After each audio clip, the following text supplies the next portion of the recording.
지극히 거룩하신 주 예수 그리스도님, 주님의 거룩한 십자가로 세상을 구속하셨기에 저희는 여기와 온 세상에 있는 모든 교회에서 주님을 흠숭하며 찬양하나이다.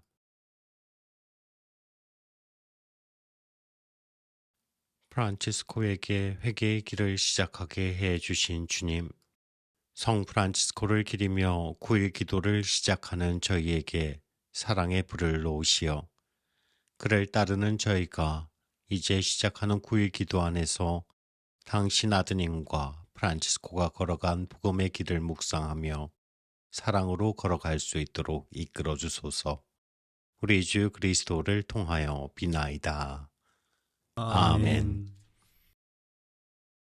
복되신 프란치스코는 주 하느님께서 매일 형제들의 수를 늘려주시는 것을 보고 자신과 형제들을 위하여 그리고 현재와 미래를 위하여 단순하게 몇 마디 말로 거룩한 복음의 말씀을 주로 인용하여 오로지 그가 갈망했던 완덕을 위해서 생활 양식과 회칙을 썼다.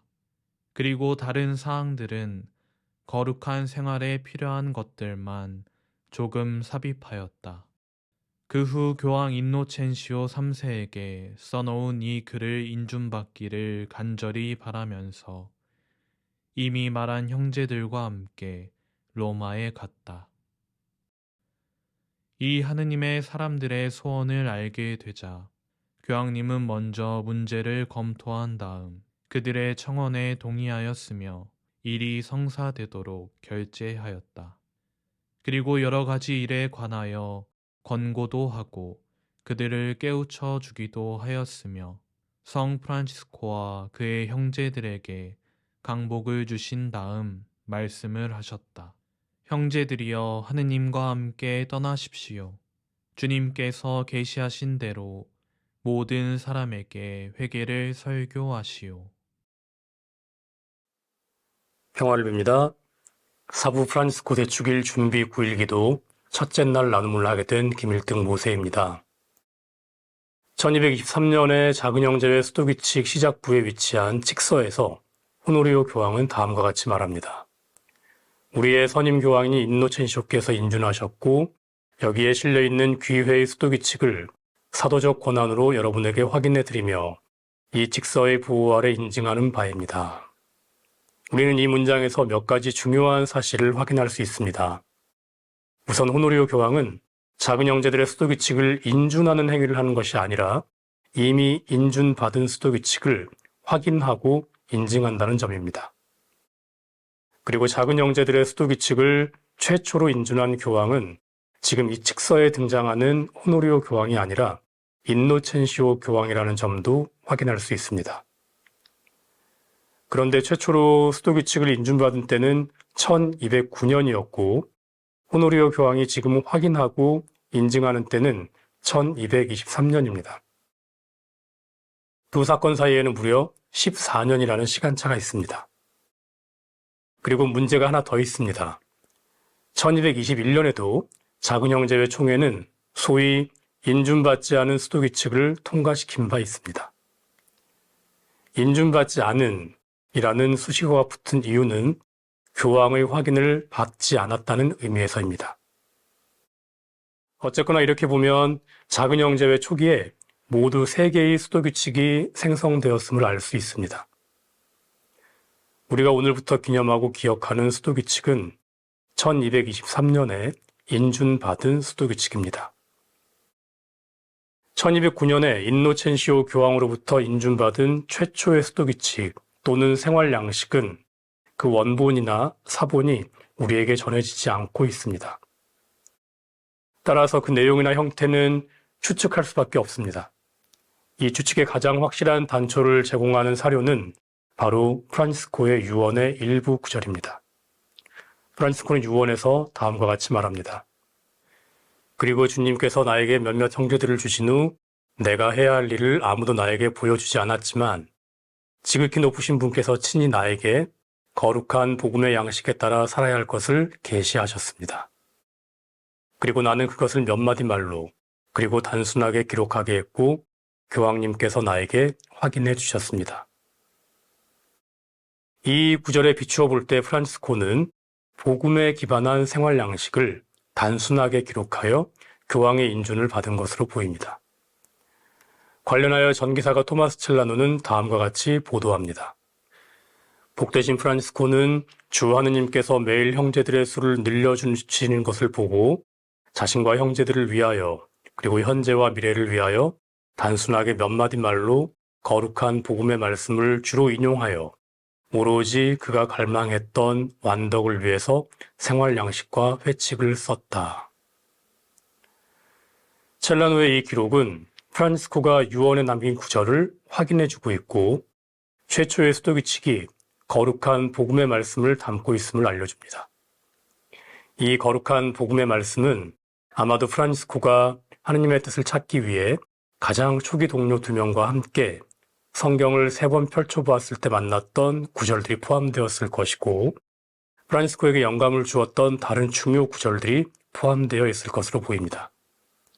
그리고 이 구절들은 1221년에 작성된 인준받지 않은 수도규칙에 포함되었을 것이기에 1209년의 원수도규칙의 내용이 완전히 소실되었다고 말할 수는 없습니다. 1209년의 원수도규칙의 인준 이후 단순하고도 복음적인 삶의 양식이 이제 본격적으로 형제들의 생활 안에서 적용되고 체험되었습니다. 그리고 그 결과에 따라 회의와 묵상을 거쳐 다시 형제들의 생활 안으로 재적용되는 과정을 거치게 됩니다. 이러한 적용, 체험, 회의, 묵상, 수정, 재적용 등의 과정을 거치면서 12년 후인 1221년에 서면으로 작성된 하나의 긴 수도규칙으로 형제회 총회의 인준을 받게 됩니다. 그래서 1221년의 인준받지 않은 수도규칙은 12년간 지속적으로 작성된 문헌이자 12년간의 형제들의 체험을 담은 하나의 역사서로 볼 수 있습니다. 또한 초기 형제들의 삶을 살펴볼 수 있는 사전 역할도 합니다. 그러나 이 수도규칙은 지금은 확실히 파악할 수 없는 이유로 교황의 확인을 받지 않았습니다. 이 수도규칙에는 성경 인용이 가득하고 찬가 형태의 구절도 있으며 영적인 내용도 풍부합니다. 아마도 바로 이런 이유로, 즉 전통적인 수도규칙의 법적인 형태에 부합하지 않아서 아마도 교황의 확인을 받지 않았던 것으로 보입니다. 1223년 프란치스코와 몇몇 형제들, 그리고 아마도 교회 관계자들이 함께 모여서 교회의 확인을 받을 수 있도록 1221년의 수도규칙을 깔끔하게 정리하여 단순화하고 수도생활의 전통적인 측면과 법적인 측면을 강화하여 수도규칙을 정비했습니다. 그리고 교황의 인준을 받습니다. 이 규칙을 인준받은 수도규칙이라고 부릅니다. 이제 인준받은 수도규칙을 가지게 되었으므로 1221년에 인준받지 않은 수도규칙은 규칙으로서의 중요성을 지닌 문헌이 아니라 하나의 영성 문헌으로만 남게 됩니다. 아마도 이런 이유로 지금 우리에게 1221년 수도규칙의 원본이 전해지고 있지 않고 있습니다. 오늘부터 우리가 묵상하게 될 1223년에 작성된 인준받은 수도규칙의 중심에는 복음이 있습니다. 수도규칙 1장은 다음과 같이 말합니다. 작은 형제들의 수도규칙과 생활은 이러합니다. 즉 순종 안에 소유 없이 정결하게 살면서 우리 주 예수 그리스도의 거룩한 복음을 실행하는 것입니다. 우리 주 예수 그리스도의 복음을 실행함을 핵심에 놓고 그 복음에 따라 모든 것을 해석합니다. 그런데 당대의 복음을 생활 규칙 또는 생활의 모델로 삼고 있던 수도 생활은 프란치스칸 수도 생활이 최초였습니다. 대부분의 다른 수도 규칙은 사도행전에 묘사된 초기 교회 공동체의 모습에서 모델을 찾고 있었습니다. 따라서 예수 그리스도의 복음을 실행한다는 원칙을 수립한 프란치스칸 수도 규칙은 이제 이 세상에 전혀 새로운 수도 생활이 탄생했음을 알리는 것이었습니다. 이 수도 규칙은 복음을 중심에 두고 이 복음에 따라 다른 모든 주제를 해석합니다. 대표적으로 소유 없는 완전한 가난의 규정이 그러합니다. 당대 다른 스토이치 역시 개인적인 가난을 이야기합니다. 하지만 대부분 수덕적 차원 또는 금욕적 차원 또는 자기의 의지를 극복하는 차원에서 이야기합니다. 그러나 프란치스칸 스토이치 측은 예수 그리스도와 제자들의 공동체가 완전한 소유 없음을 살았으므로 이 소유 없음의 가난을 수덕적 차원을 넘어서는 하나의 생활 체계로서 제시합니다. 그리고 상당히 구체적인 부분까지 지시합니다. 또 다른 예라면 자유에 대한 함축일 것입니다. 자유롭고 기꺼운 선택을 바라시던 예수님의 모범을 따라 프란치스칸 스토이치 역시 이곳저곳에서 우리의 자유로운 선택을 배려합니다.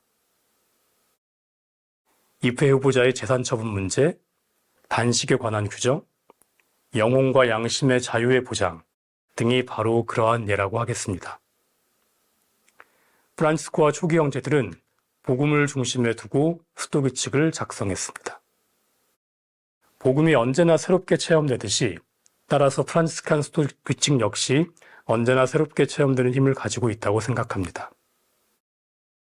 프란치스칸 스토이칙 인준 800주년을 기념하는 이 시기에 복음을 주제로 또한 복음의 영감에 따라 작성된 프란치스칸 스토이칙 한 글자 한 글자를 다시 마음에 새기면서 오늘날 우리 각자 삶의 생명의 규칙을 작성해 나갔으면 합니다. 감사합니다. 그는 기쁜 마음으로 그리스도의 순환에 동참하였으니 그분이 영광 중에 나타나실 때 기쁨에 넘쳐 환호하리라. 목소리 높이어 주께 부르짖나이다. 소리 지르며 주께 비나이다. 시름을 풀어서 당신께 아뢰옵고 답답한 이내 심정 하소연하나이다. 내 안에 정신이 까무러칠 때 당신은 나의 길을 잘 아시오니 사람들이 내 가는 길에다가 올무를 숨겨서 잡으려 하나이다. 고개 돌려 오른편을 살펴보아도 이 몸을 돌볼 사람 없삼나이다. 어디라 도망할 곳 있지 않삽고 이 목숨 보아주리 없삼나이다. 소리쳐 부르는 곳 주님 당신이오니 이 몸이 피할 곳은 당신이외다. 생명의 나라에서 내 몫이 외다. 부르짖는 이 소리를 익히 들어주소서. 너무나도 가엾이 된 몸이오이다. 원수들 나보다도 훨씬 세오니 그들에게서 이 몸을 빼내주소서. 옥중에서 이 몸을 빼내주소서. 당신의 이름을 기리오리다. 주께서 나에게 은총을 베푸실제 의인들이 나를 두루 외우오리다. 영광이 성부와 성자와 성령께 처음과 같이 이제와 항상 영원히 아멘. 그는 기쁜 마음으로 그리스도의 순환에 동참하였으니 그분이 영광 중에 나타나실 때 기쁨에 넘쳐 환호하리라. 가난의 옷을 입고 십자가의 그리스도를 따른 성 프란치스코, 저희를 위하여 빌어주소서. 그리스도와의 일치를 갈망한 끝에 그분의 순한 고통을 몸에 새긴 성 프란치스코, 저희를 위하여 빌어주소서. 모든 피조물을 통하여 모든 피조물과 함께 모든 피조물 안에서 하느님을 찬양한 성 프란치스코, 저희를 위하여 빌어주소서. 하늘에 계신 우리 아버지, 아버지의 이름이 거룩히 빛나시며 아버지의 나라가 오시며 아버지의 뜻이 하늘에서와 같이 땅에서도 이루어지소서. 오늘 저희에게 일용할 양식을 주시고 저희에게 잘못한 일을 저희가 용서하오니 저희 죄를 용서하시고 저희를 유혹에 빠지지 않게 하시고 악에서 구하소서. 친히 회개를 살도록 프란치스코를 이끄신 주님, 저희도 그의 모범을 본받아 저희 각자의 회개의 여정을 충실히 걸어갈 수 있도록 이끌어 주소서. 성부와 성령과 함께 천주로서 영원히 살아계시며 다스리시는 성자 우리 주 예수 그리스도를 통하여 비나이다. 아멘. 지극히 거룩하신 주 예수 그리스도님, 주님의 거룩한 십자가로 세상을 구속하셨기에 저희는 여기와 온 세상에 있는 모든 교회에서 주님을 흠숭하며 찬양하나이다.